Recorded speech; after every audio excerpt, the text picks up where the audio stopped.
My name is कुसुम फातिमा और आज हम कंटिन्यू करेंगे क्लास 12 यूनिट 1 के कुछ टॉपिक्स। फर्दर टॉपिक्स हम लोग ने पहले 4 डेरिवेशन कर लिए हैं, 3 डेरिवेशन कर लिए हैं। फर्स्ट से हमारा हम लोग ने इलेक्ट्रिक फील्ड निकाली थी for axial point, then equatorial point and then हम लोग ने निकाला था torque on a dipole in a uniform electric field. अब हम लोग आज एक और डेरिवेशन करेंगे। सबसे पहले हम लोग पढ़ेंगे कि फ्लक्स क्या होता है और उसके बाद हम लोग गॉस लॉ का डेरिवेशन करेंगे। लेकिन फ्लक्स क्या होता है और गॉस लॉ का डेरिवेशन करने से पहले हम लोग को जानना पड़ेगा कि एरिया वेक्टर क्या होता है। अच्छा, एरिया वेक्टर, एरिया तो स्केलर होता था पहले हम लोग के लिए, लेकिन अब क्या हुआ कि हम लोग जब यहाँ पे इस पॉइंट पे आते हैं, जब हम गॉस लॉ डिराइव करते हैं तो हम लोग एरिया को एक वेक्टर मानते हैं। और एरिया वेक्टर कैसा होता है? एरिया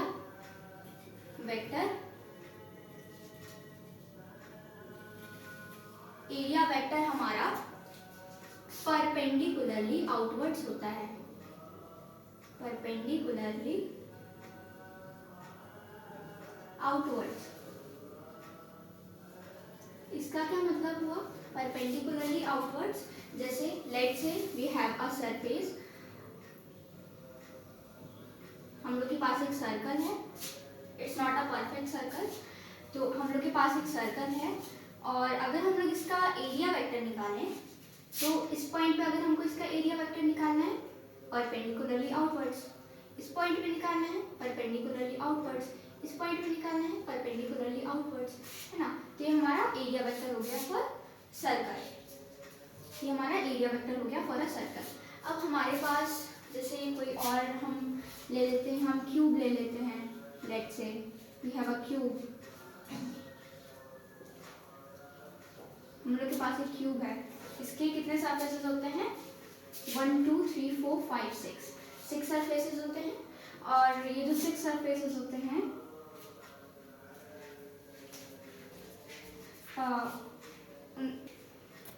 उन सारे 6 सरफेसेस के लिए we have a separate area vector. जैसे ये सरफेसेस के लिए अलग एरिया वेक्टर हो गया, ये सरफेसेस के लिए अलग एरिया वेक्टर हो गया। अब यहाँ पे ना 6 सरफेसेस हैं, 6 सरफेसेस का अलग अलग एरिया वेक्टर होगा, है ना। 6 फेसेस हैं, सरफेसेस नहीं फेसेस हैं इसके, है ना। 6 फेसेस हैं तो सबके लिए अलग अलग एरिया वेक्टर होगा। लेकिन क्या सर्कल के पास कोई फेस है? It does not have any face like cube has, है ना। तो सर्कल पे हम लोग इनफाइनाइट एरिया वेक्टर्स ड्रॉ कर सकते हैं, क्योंकि एक सर्कल के सर्कमफ्रेंस पे इनफाइनाइट पॉइंट्स होते हैं, इसीलिए हम लोग यहाँ पे इनफाइनाइट एरिया वेक्टर्स ड्रॉ कर सकते हैं। ठीक है, तो एरिया वेक्टर हमारा क्या होता है? It is perpendicularly outwards. अब बहुत बार कंफ्यूजन ये आती है कि हमारे पास let's say we have a sheet, ठीक है, हमारे पास एक स्टार शीट है, इसका जो इलेक्ट्रिक फील्ड है वो इस डायरेक्शन में है। अब हम लोग को इस पॉइंट पे इसका एरिया वेक्टर निकालना है, राइट। तो हम लोग इसको इस तरफ आउटवर्ड्स करें कि हम लोग इसको एरिया वेक्टर को इस तरफ आउटवर्ड्स करें। बात समझ में आ रही है? इसको एरिया वेक्टर को या हम इस तरफ आउटवर्ड्स करें या हम एरिया वेक्टर को इस तरफ आउटवर्ड्स करें, क्योंकि परपेंडिकुलरली आउटवर्ड्स लिखा है ना। तो देखिए, जब भी हमारे पास ऐसा केस आता है तो हम क्या करते हैं, जो हमारी इलेक्ट्रिक फील्ड से सबसे कम थीटा बना रहा है ना, जो आउटवर्ड्स हमारी इलेक्ट्रिक फील्ड से सबसे कम थीटा बना रहा है उसको हम लेते हैं। जैसे इलेक्ट्रिक फील्ड हमारी इस डायरेक्शन में जा रही है, इलेक्ट्रिक फील्ड हमारी इस डायरेक्शन में जा रही है, ठीक है। अगर हम एरिया वेक्टर अगर हम इस डायरेक्शन में ले लेंगे तो क्या होगा? 180 डिग्री एंगल बन जाएगा, राइट। लेकिन अगर हम इसी डायरेक्शन में ले लें एरिया वेक्टर तो हमारा कम एंगल बनेगा, तो इसीलिए एरिया वेक्टर को हम इस डायरेक्शन में लेंगे, ठीक है, परपेंडिकुलरली आउटवर्ड्स। तो ये हमारा पूरा है एरिया वेक्टर के बारे में। अब हम लोग आते हैं फ्लक्स क्या होता है।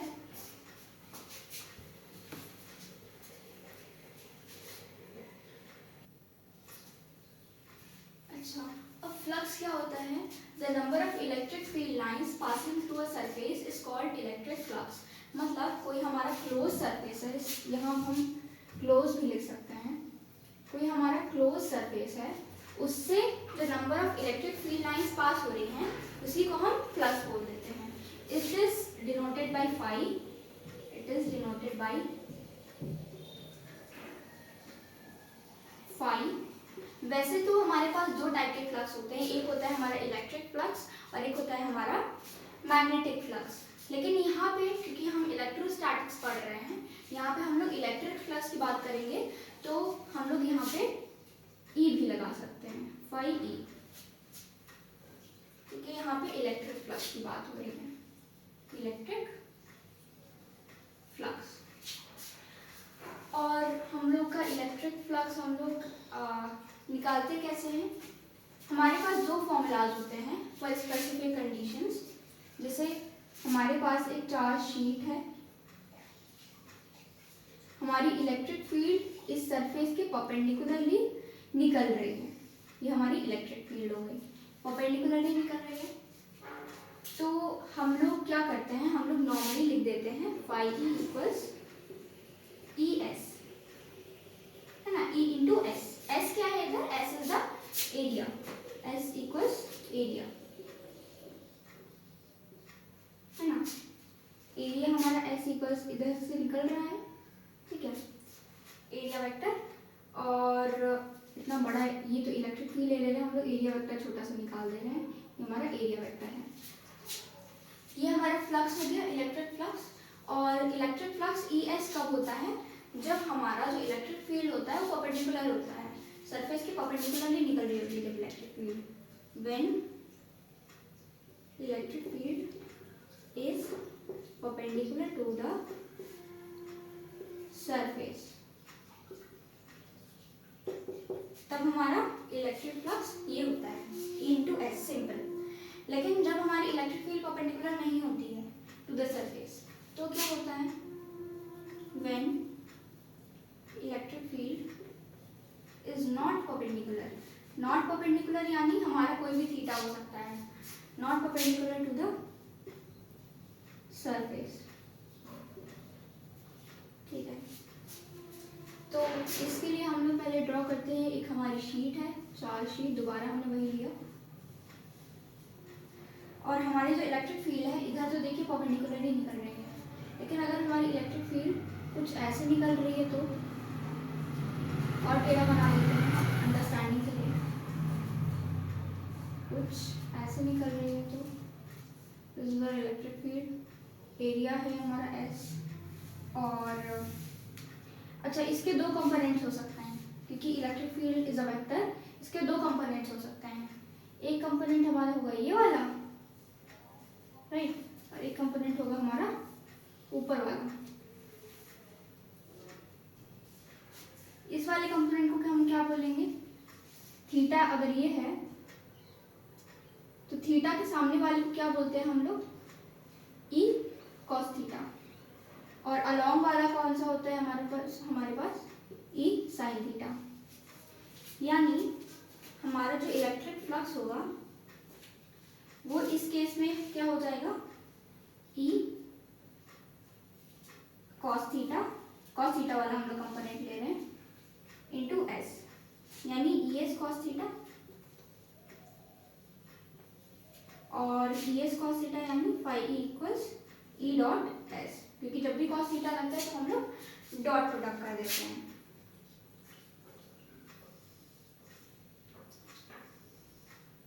अच्छा, एक और चीज, जब हमारा इधर डिफरेंशियल होता है फाई, यानी डी फाई होता है, डी फाई ई, तो क्या हो जाता है? सिंपल सी बात है, हमारा एरिया में भी डी एस लग जाता है। तो इतना हो गया हम लोग का, आगे बढ़ते हैं।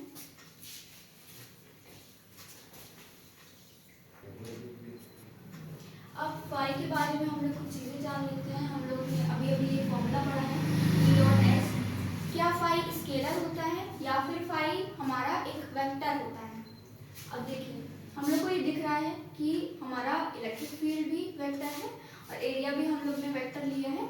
तो जब दो वेक्टर्स का डॉट प्रोडक्ट होता है, हम लोग ने 11th क्लास में पढ़ा था, जब दो वेक्टर्स का डॉट प्रोडक्ट होता है तो जो रिजल्टेंट होता है इट इज स्केलर, ये हमारा स्केलर है। तो फ्लक्स इज स्केलर, ठीक है, फ्लक्स हमारा स्केलर होता है। और फ्लक्स का एसआई यूनिट क्या होता है ये भी हम लोग बड़े आराम से निकाल सकते हैं। एसआई यूनिट ऑफ फ्लक्स क्या होती है? SI unit of flux. ये हमारा इलेक्ट्रिक फील्ड क्या है? हम लोग पता है इलेक्ट्रिक फील्ड होती है न्यूटन पर कूलाम होती है हमारी, न्यूटन कूलाम इनवर्स। और हमारे एरिया की क्या होती है? Metre square. यानी इसकी जो फ्लक्स की हो गई वो क्या हो जाएगी? न्यूटन मीटर स्क्वायर पर कूलाम। ठीक है, ये इसकी एसआई यूनिट होती है। इसको हम 2-3 तरीके से और लिख सकते हैं। हम लोग लिख सकते हैं newton metre square coulomb inverse, ऐसे भी लिख सकते हैं, ऐसे भी लिख सकते हैं, ऐसे भी लिख सकते हैं हम लोग। एसआई यूनिट ये होती है newton metre square coulomb inverse. आगे बढ़ते हैं हम लोग। अब हम लोग क्या करेंगे? हम लोग गॉस लॉ क्या होता है ये पढ़ेंगे, उसका डेफिनेशन करेंगे और उसके बाद उसको डिराइव करेंगे। तो अब हम लोग बात करने जा रहे हैं गॉस थ्योरम के बारे में। स्टेटमेंट पहले से लिख दी है हमने यहाँ पे।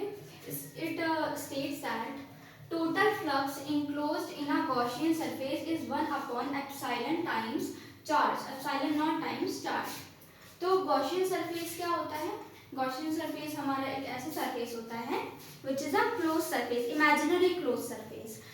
जैसे हम लोग के पास कोई closed surface नहीं है, हम लोग कोई closed surface मिल नहीं रहा है, तो हम लोग Gaussian surface को यूज करते हैं and it is a imaginary closed surface। अच्छा, तो गॉस थ्योरम स्टेट क्या करते हैं?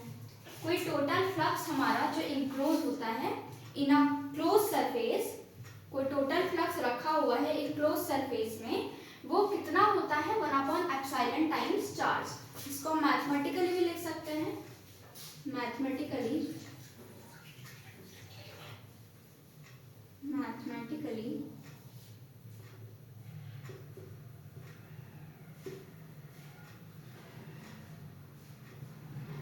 क्या लिखा है? Total flux enclose in a Gaussian surface is 1/एप्सिलॉन नॉट टाइम्स चार्ज, 1/एप्सिलॉन naught times charge, which is basically Q/एप्सिलॉन नॉट पाई ई। पहले हम लोग ने निकाला था EDS cos theta, ES cos theta, और जब हमारा d फाई था तब हमारा EDS cos थीटा हो जाता था, है ना। और हम लोग ने एक और निकाल लिया फ्लक्स के लिए formula which is phi E equals Q/एप्सिलॉन नॉट। इसको हम बोलते हैं गॉस थ्योरम, है ना। यही होता है हमारा Gauss theorem, phi E equals Q/एप्सिलॉन नॉट। इसको हम प्रूफ भी कर सकते हैं। कैसे प्रूफ करेंगे? प्रूफ पहले से आपने देखा है कि एक गॉसियन सरफेस हमने ड्रॉ कर ली है। This is a charge Gaussian surface, इसका रेडियस है r और इलेक्ट्रिक फील्ड इधर से इस पॉइंट से निकल रही है और ds भी क्या है? उसी डायरेक्शन में है ना। इलेक्ट्रिक फील्ड अगर देखिए, इलेक्ट्रिक फील्ड अगर इधर से परपेंडिकुलर निकल रही है तो हमारा एरिया वेक्टर स्टार्टिंग में बताया था वीडियो के कि हमारा area vector is outwards and perpendicular to a surface. तो area vector outwards and perpendicular, है ना। तो ds भी हमारा ऐसे ही निकल रहा होगा, राइट। तो ये हमारा हो गया। इन दोनों के बीच में कोई एंगल नहीं है, मतलब थीटा है लेकिन थीटा 0 है ना। तो थीटा हमारा 0 ही हम लोग को दिख रहा है क्योंकि दोनों ओवरलैप कर रहे हैं, दोनों के बीच में कोई एंगल नहीं है। प्रूफ हम लोग कैसे करेंगे? सबसे पहले हम लोग को पता है, वी नो, हम लोग ने एक स्टार्टिंग में फॉर्मूला पढ़ा था phi equals EDS, E dot ds, है ना। इधर E लिख लेते हैं, phi equals E dot ds। E dot ds, E हम बाहर निकाल लें इधर से इंटीग्रेशन में तो क्या आ जाएगा? सिर्फ ds आ जाएगा। अच्छा, E डॉट ds, ये अभी भी E, इसको पूरा सॉल्व कर लेते हैं पहले। ये हमारा E डॉट ds है, E ds cos थीटा आ जाएगा होल इंटीग्रेशन, और थीटा हमारा 0 है तो ये क्या हो जाएगा? EDS, because theta equals 0 degree. अब फाई ई में हम E को बाहर लेते हैं और इसको अंदर कर लेते हैं, है ना। इलेक्ट्रिक फील्ड हमको पता है क्या होती है। इलेक्ट्रिक फील्ड हमने डिराइव किया था। इलेक्ट्रिक फील्ड का फॉर्मूला फर्स्ट डायरेक्शन था हम लोग के इस चैप्टर का। तो ये क्या था, 1/4πε0 इंटू Q/r²। ये था। ds हमारा एक सर्कल का एरिया हम लोग देखें इंटीग्रेट कर रहे हैं, ठीक है। इसका जो कर्व सरफेस एरिया CS जिसको बोलते हैं वो क्या होगा, 4πr², ठीक है। r² से r² कट जाएगा, 4π से 4π कट जाएगा, फाई E इक्वल्स कितना आएगा, ये आएगा हमारा Q/ε0।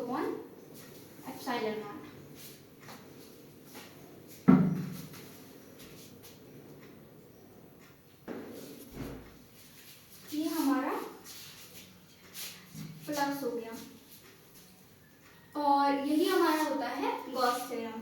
तो ये पूरा गॉस थ्योरम का स्टेटमेंट है। इसको ड्राइव करने में स्टेटमेंट लिखिएगा, थोड़ा बहुत फिगर को भी डिस्क्राइब कर सकते हैं, we have a charge sphere of radius r वगैरह वगैरह, और फिर मैथमेटिकली इसको लिख दें और उसके बाद फिर प्रूफ कर दें इसको।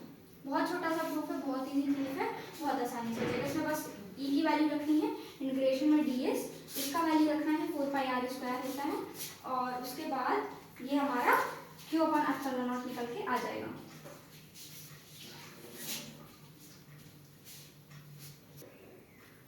तो आज हम इतना ही करेंगे और बाकी का बहुत छोटा सा चैप्टर रह गया है, बहुत कम रह गया है फर्स्ट यूनिट। तो हम लोग आगे के कॉन्सेप्ट्स नेक्स्ट वीडियो में करेंगे। Thank you for watching.